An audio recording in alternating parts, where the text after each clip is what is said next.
weddings, college football preview edition.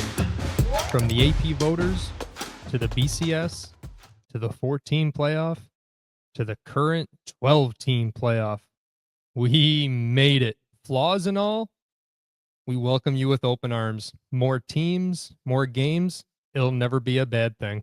Just look at the matchups we got this year. Indiana, Notre Dame, SMU, Penn State, Clemson, Texas, Tennessee, Ohio State. I mean, come on, this is what we're talking about. This isn't no out of conference beginning of the season crap. This means something. Let's go. This means something. We're going to finally have a true national champion. But it doesn't mean I can't bitch about it a little bit. Because listen, as much as I love college football, it's never going to be perfect. And this iteration of the 12-team college football playoff is far from it. Let's be honest. Arizona State and Boise State. Do they deserve first-round byes? Absolutely not. But I believe we'll get there. We'll get there. Next year, no automatic byes for the top 4 Power 5 conference winners.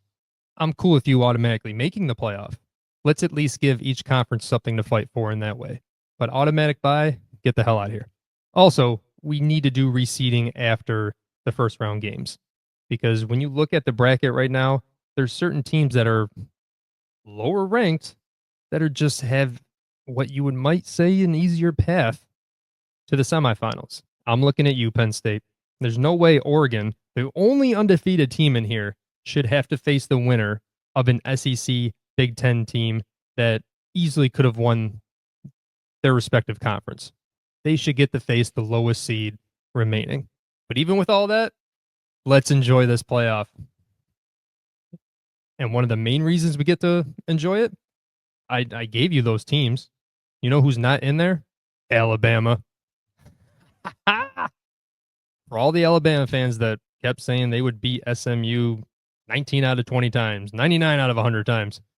Well, SMU also wouldn't lose 24-3 to Oklahoma. So let's just do a quick little run through of the games this weekend. And some of the best parts that I didn't even bring up is we're on campus for these games. No stupid neutral sites. We are at the campuses, in the weather, in the snow, in the Northeast. This is what I'm talking about. We get the fans, the real fans, none of that neutral site BS. This is what makes college football great. So starting off Friday night, my Notre Dame Fighting Irish welcome Indiana into town. Battle of the state of Indiana. Notre Dame has this bad reputation of losing big games. Indiana has a reputation this year of not beating good teams. Something's got to click. I know I'm biased, but I truly think Notre Dame is playing as good as anybody in the country right now. They have a legit defense despite some injuries in the secondary. They have the best running game in college football, and they're just leaning on that. But it's opening up the passing game a little bit. So this one's at home. Notre Dame's taking care of business. Next up, we got SMU at Penn State. Again, Penn State, another team that has beaten nobody this year. But I'll give them a little credit. A little credit. They lost to Ohio State by 7. They lost to Oregon by 7. Again, I don't know if either of those games were in the balance, but they didn't get blown out. I still don't think they should be the 5 seed, but here they are. They get the easy, quote unquote, game against SMU, coming off that loss to Clemson. It'll be interesting. I mean, Penn State's at home, going to have the big crowd, but again, they have James Franklin. How can you ever pick James Franklin in a big game? I won't. SMU's upsetting them. Then at 4 o'clock, we got Clemson and Texas. Now, this is an intriguing matchup. It really is, because Clemson was left for dead with their 3 losses, and they should be dead. But they beat SMU at the buzzer to get into this. Texas is coming off a weird game against Georgia in the SEC championship game where they just could not score enough points against a backup quarterback.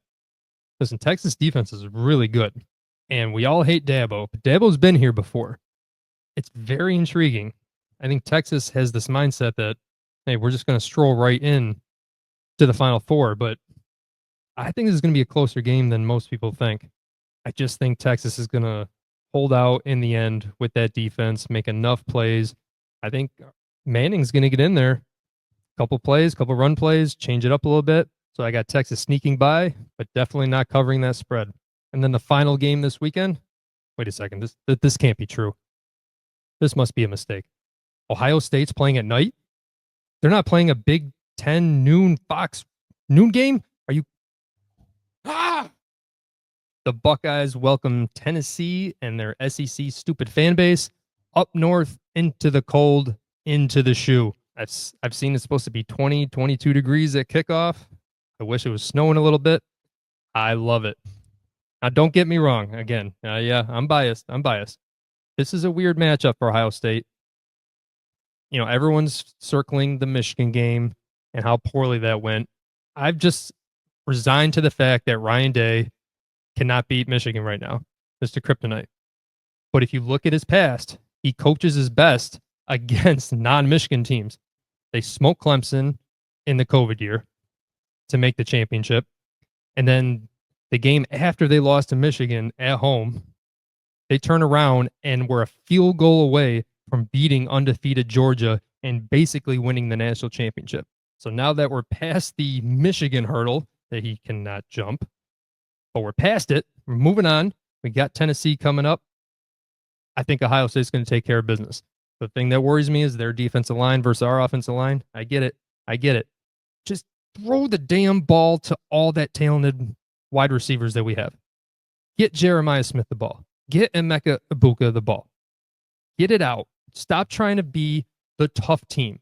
Listen, we don't have the talent on the offensive line after all these injuries. Stop trying to prove something you're not and just use what you have. Use your ability. Throw the ball to number 4, the freshman, the best wide receiver in college football. Stop messing around. Ryan Day, look at me. You and I both know you're coaching for your job right now. Beat an SEC team and then get that rematch against Oregon next week. So everyone keeps asking me, who's winning it this year?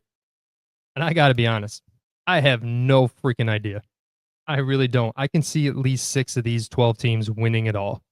Because although Oregon's undefeated and is the favorite, I can see them losing. I just can. Like, they're really good. They're the easy, safe pick. But there's no great team. Between NIL, the transfer portal, there's just not a dominant team. And I don't think there ever will be again.